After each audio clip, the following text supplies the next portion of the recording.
Hi, Ryan Michael Galloway here with We Don't Need No Stinking Recordcompany.com, and I'm talking to my friend C. Aaron Moore, a degreed filmmaker who has actually shot some of my videos, and I thought, well, close to home, this is a good guy to talk to about this stuff. And this is my first series of live face-to-face interviews, so it's kind of a little different. And of course, I've got a degreed filmmaker here, and I'm doing it on the crappiest equipment that we've got. No, but this equipment's fine. I mean, he'll do the job. Yeah. Okay.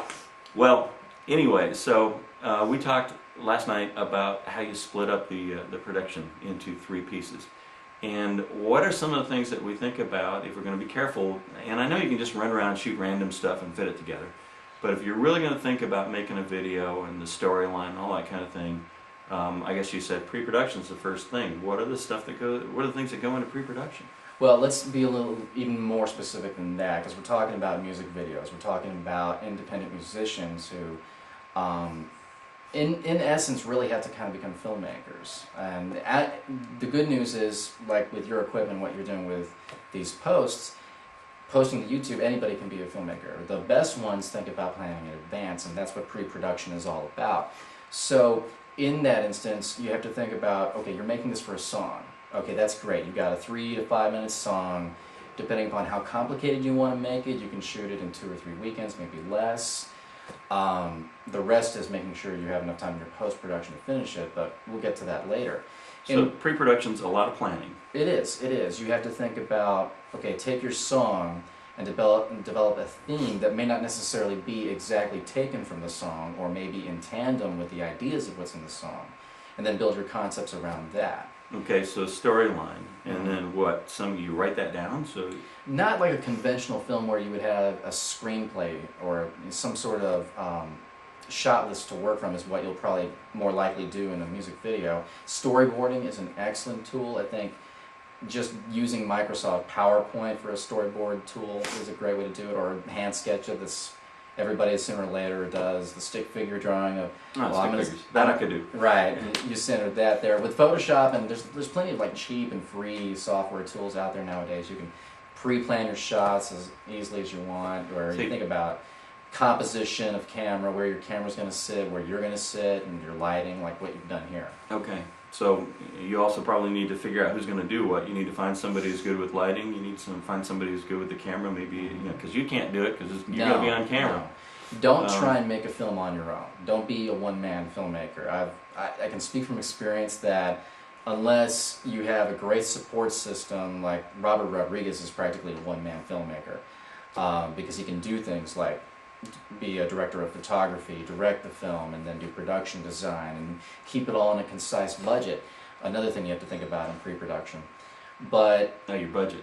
Exactly. How much you're going to spend. Exactly. Okay. But do not try to make this alone. Honestly, an independent musician like yourself, you can make a music video right here of what you're doing. And sure. Just simple enough to just get the point across of, hi, I'm Ryan Michael Galloway, here's my song. It can be almost like you're at some coffee shop or something, and just your guitar and getting your point across on the screen.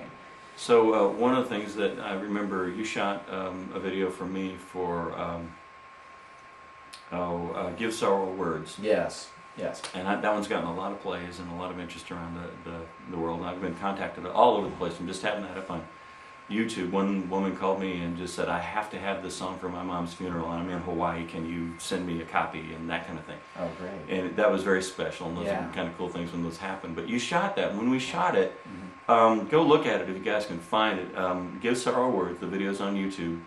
And when we went in there, I was lighting director, I guess, because I can handle that to a degree. Right. But Chris had planned all the shots, and I'll tell you, we went in there, and it was almost machine-like in a lot of ways, and I don't mean that in a negative way. I mean, you went in there knowing what you wanted to get, when you wanted to get it. We shot it with, I think, 1 camera, and we did a couple key shots. There's some very slick effects where I appear and disappear, and it's very convincing. It looks really good. It does not look particularly hokey or anything. And it's kind of like in the studio with me and a couple of my friends. So anyway, that's a little bit about pre-production and going in with a plan. Exactly, and you make the perfect point with that, is everything that you do, whether it's something this simple or the more elaborate you make it, the more you have to plan, but you have to think about what you're going to need for the next phase. It's very much an assembly line process, just like you mentioned machines. Everything you do in pre-production is going to make it that much easier for you to finish everything in production and then thusly post-production. So it's like building a fire or something. You do it right from the beginning and it takes off and everything else down the line is easier. Right, and if you don't, you we're can running a little long. Sorry. And so, no, it's okay. I run long all the time, but but it's my job to cut us off. So anyway, so I am Ryan Michael Galloway. I'm here with C. Aaron Moore, Chris Moore, and we don't need no stinking record company.com.